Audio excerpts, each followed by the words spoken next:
O'sha kuni mehmon bo'lib tunab qoldim. Tong azonlab bomdodga turdim. Tahoratdan ortgan suvni joyimga to'kib qo'ydim. Kelindan uzr so'radim.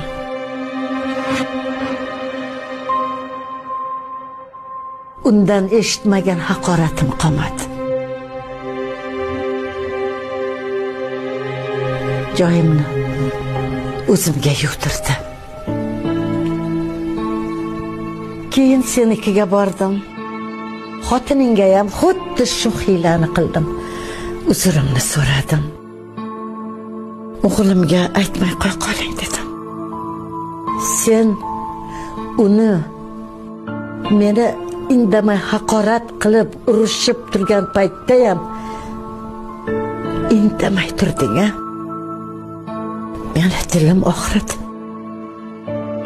Katta o'g'limnikiga kirsam unga ham ortiqchalik qilmay dedim. Unga ham o'sha hiylani ishlatdim.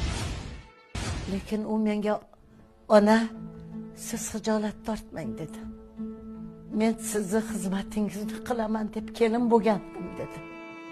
Bir paytlar bizni erlarimizni katta qilgansiz, xizmatini qilgansiz.